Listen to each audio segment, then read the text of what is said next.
আসসালামু আলাইকুম, কেমন আছেন সবাই?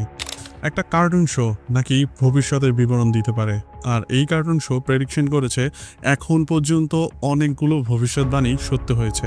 1989 সাল থেকে শুরু হওয়া দ্য সিম্পসন শো এখন পর্যন্ত প্রেডিকশন করেছে অনেক ভবিষ্যৎবাণী। ডোনাল্ড ট্রাম্পের প্রেসিডেন্ট হওয়া, স্মার্ট ওয়াচ, ভিডিও কলিং বা ডিজনির ফক্সকে কিনে নেওয়া, এই প্রত্যেকটা জিনিসই প্রেডিকশন করেছে এই সিম্পসন কার্টুন। এমনকি বিশ্বব্যাপী মহামারীগুলোরও ইঙ্গিত দিয়েছে এই কার্টুন। এখন এগুলো কি ভবিষ্যৎবাণী নাকি কাকতালীয়ভাবে মিলে যেতে পারে?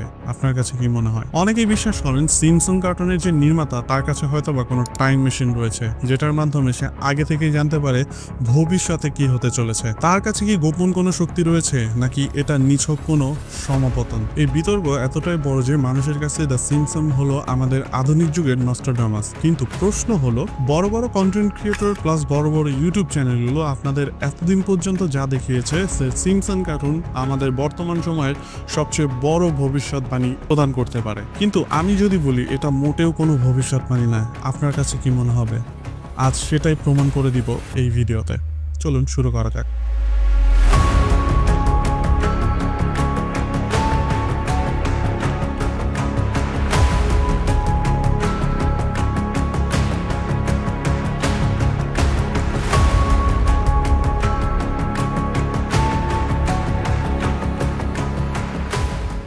সময়টা 2000 সাল, সিজন 11, এপিসোড 17। এই এপিসোডে দেখানো হয় ডোনাল্ড ট্রাম্প প্রেসিডেন্ট হয়েছেন, এবং এই এপিসোডেই আরও একটা ভিডিও দেখা হয় যেটা বর্তমান সময়ে ডোনাল্ড ট্রাম্পের একটা ভিডিওর সাথে হুবহু মিলে যায়। কিভাবে সিম্পসন কার্টুন 17 বছর আগেই প্রেডিক্ট করে নিল যে ডোনাল্ড ট্রাম্প হবেন আমেরিকান প্রেসিডেন্ট। কিন্তু আমি যদি বলি এই প্রেডিকশনের ব্যাপারটা সম্পূর্ণভাবে বানোয়াট। এই যে ভিডিওটা দেখছেন, এই ভিডিওটা মূলত সিজন 11 এপিসোড 17 ছিলই না। আপনি যদি সার্চ করে দেখেন, ওই এপিসোডের কোনো অংশেই এই ভিডিও ফুটেজটা নেই। মূলত 2000 সালের যে এপিসোডটা দেখানো হয়েছিল, সেখানে লিজা সিম্পসন ছিল হচ্ছে প্রেসিডেন্ট। সে জাস্ট বর্ণনা দিয়েছিল যদি ট্রাম্প প্রেসিডেন্ট হয়ে যায় তাহলে অর্থনৈতিক অবস্থার কি হবে। Yes, I am proud to be America's first straight female president. As you know, we've inherited quite a budget crunch from President Trump. How bad is it, Secretary Van Houten? We're broke. The country is broke. 2000 সালের এই এপিসোডের ঠিক এক বছর আগে 1999 সালে Donald Trump Republic party ছেড়ে দিয়ে নতুন একটা পার্টি জয়েন করেন আমেরিকান প্রেসিডেন্ট হওয়ার উদ্দেশ্যে, এবং সেই সময় তিনি প্রায় $100 মিলিয়ন খরচ করেন তার ক্যাম্পেইনের পিছনে। তো সেই সময় তাকে নিয়ে মজা করার জন্য শুধুমাত্র এই এপিসোডটি ক্রিয়েট করা হয়েছিল যে যদি ট্রাম্প প্রেসিডেন্ট হয়ে যায় তাহলে আসলে আমেরিকান অর্থনীতির অবস্থা কি হবে, আর কিছুই নাই। আর যে ভিডিওটা দেখানো হয় ভবিষ্যৎবাণী হিসেবে, মূলত এই ভিডিওটা হচ্ছে 2015 সালের ট্রাম্প টেস্টিক ভয়েস নামে একটা এপিসোডের। যখন ট্রাম্প নমিনেশন পায় তখন ঠিক আবারও দ্য সিম্পসন ট্রাম্পকে নিয়ে মজা করার উদ্দেশ্যে তারই একটা ক্লিপ থেকে এই শর্ট ফিল্মটি নির্মাণ করে শুধুমাত্র ট্রাম্পকে কটাক্ষ করার জন্য। তো যেসব ইউটিউব চ্যানেল বা নিউজ চ্যানেলগুলো আপনাদেরকে দেখাচ্ছে যে ট্রাম্পের ভবিষ্যৎবাণীটা সিম্পসন কার্টুন অনেকদিন আগেই করেছে, এটা সম্পূর্ণভাবে একটা বানোয়াট ব্যাপার। এবার আসুন 1995 সাল, সিজন 6, এপিসোড 9। এখানে দেখানো হয় লিজা সিম্পসন ভিডিও কলে কথা বলছে। How is it possible? এখন কথা হচ্ছে, ভিডিও কলিং আমরা সর্বপ্রথম দেখতে পাই 2010 সালে, যেটা ইন্ট্রোডিউস করে অ্যাপেল, ফেস টাইম নামে। সো তার ঠিক 15 বছর আগে সিম্পসন কার্টুনে কিভাবে ভিডিও কলের কথা উল্লেখ করা হলো? এর মানে কি সত্যি ফিচার বর্ণনা করেছে? না, মোটেও না। কারণ আমি একটা কোম্পানির নাম বলবো। এই কোম্পানিটার নাম হচ্ছে AT&T কোম্পানি। এই কোম্পানিটা US এর বড় একটি টেলিকমিউনিকেশন কোম্পানি। এটা 1964 সালে সর্বপ্রথম বাজারে ভিডিও কলের ইন্ট্রোডিউস করে, আর এই কোম্পানিটার রেফারেন্স নিয়েই তৈরি করা হয়েছিল সিম্পসনের এই পর্বটি। 1965 সালে এই কোম্পানিটি ভিডিও কলিং এর বুথ পর্যন্ত ক্রিয়েট করেছিল, কিন্তু তাদের এই বিজনেস খুব একটা ভালো না চলার কারণে 1973 সালের দিকেই তারা এই বিজনেসটা সম্পূর্ণভাবে ক্লোজ করে দেয়। এবার আসুন 1994 সালে। এখানে দেখানো হয়েছে লাঞ্চ লেডি ডরিস তার রেগুলার রান্না করছে। লাঞ্চ লেডি ডরিস মূলত লাঞ্চ রেডি করতো স্কুলের বাচ্চাদের জন্য। তার লাঞ্চের মধ্যে একদিন দেখানো হয় সে চিকেনের সাথে হর্সের মিট বা ঘোড়ার মাংস ব্যবহার করে রান্না করছে। এর ঠিক 19 বছর পর পুরো ইউরোপ জুড়ে একটা স্ক্যাম ধরা পড়ে, যেখানে দেখানো হয় বড় বড় সবগুলোতে গরুর মাংসের সাথে ঘোড়ার মাংস যুক্ত করে বিক্রি করা হচ্ছে। অনেক ঘোড়ার মাংসের স্যাম্পলও কিন্তু সেখানে পাওয়া গেছে। অনেক ইউটিউবার এবং অনেক নিউজ চ্যানেলগুলো এই বিষয়টাকেই সিম্পসন কার্টুন কার্টুনের সাথে যুক্ত করে একটা ভবিষ্যৎবাণী প্রেডিকশনের খেতাব দিয়ে দেয় সিম্পসন কার্টুনকে। কিন্তু মূলত এই পর্বে দেখানো হয়েছিল খাবারের মান দিন দিন কতটা কমে যাচ্ছে বাচ্চাদের জন্য। খাবারের মানটা যাতে উন্নত হয়ে ওঠে সেটার জন্যই এই এপিসোডটা মূলত ক্রিয়েট করা হয়েছিল। আর ঘোড়ার মাংসের যে রেফারেন্স ভবিষ্যৎ থেকে নয়, মূলত নেওয়া হয়েছে অতীত থেকে। 1951 সালের যদি এই ছবিটা দেখেন, এখানে দেখতে পারবেন horse meat for human. Basically এখানে হিউম্যানরা চাইলে ঘোড়ার মাংস কিনতে পারতো। সে সময় ঘোড়ার মাংস মূলত বিক্রি করা হচ্ছে ডগ ফুড হিসেবে, বাট একটা সময় মানুষের জন্য এই ঘোড়ার মাংস বিক্রি করা শুরু করা হয়। কিন্তু কিছু মানুষ এটা পারচেস করলেও অন্য মানুষরা এটা নিয়ে প্রোটেস্ট করতে শুরু করে, যার ফলে একটা সময় এই মাংস ডিরেক্টলি দোকানে বিক্রি করা বন্ধ হয়ে যায়। আর এরপর এটা আসলে গোপনে গোপনে অনেক জায়গায় করা হচ্ছিল, যেটা আমরা 2013 সালের স্ক্যামে দেখতে পারি। এবার আসুন 1998 সালে সিজন 11 এপিসোড 5।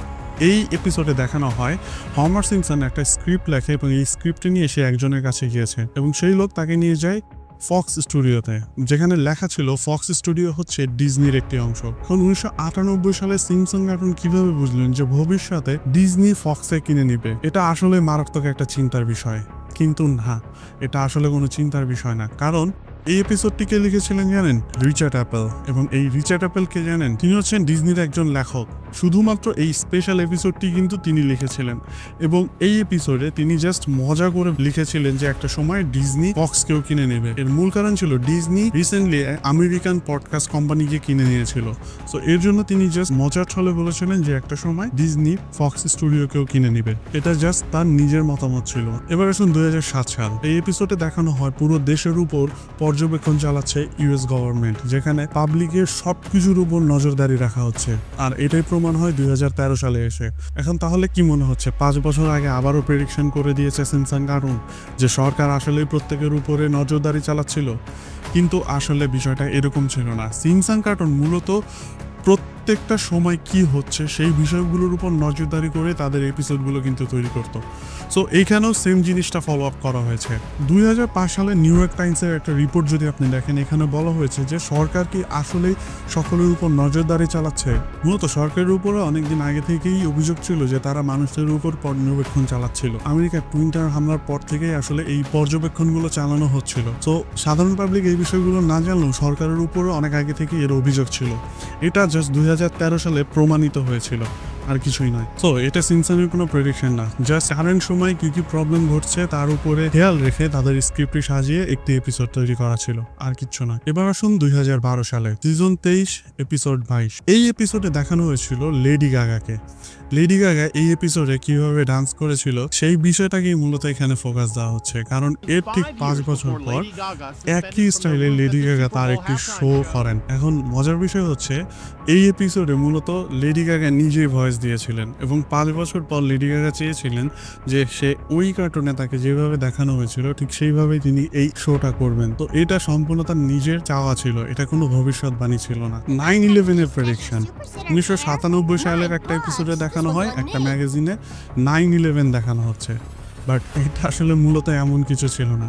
কারণ ওখানে যেটা প্রকাশ করা হয়েছিল যে বাসের আর ম্যাগাজিনে যেই টুইন টাওয়ার দেখানো হয়েছে সেই সময় আসলে আমেরিকার যদি আপনি ছবি তুলতে যান, আপনি যে অ্যাঙ্গেল থেকে নিউ ইয়র্ক সিটির ছবি তোলেন না কেন, প্রত্যেকটা ছবিতেই আসলে টুইন টাওয়ার দেখানো হতো, কারণ সেই সময় পৃথিবীর সর্বোচ্চতর বিল্ডিং ছিল এই টুইন টাওয়ার। অতএব নিউ ইয়র্ক সিটি দেখাতে হলে অবশ্যই আপনাকে টুইন টাওয়ার দেখাতে হতো। তো $9 ছিল হচ্ছে বাসের রেন্ট, এবং ম্যাগাজিনে যে ছবিটা দেখানো হয়েছিল এটা হচ্ছে টুইন টাওয়ারের ছবি।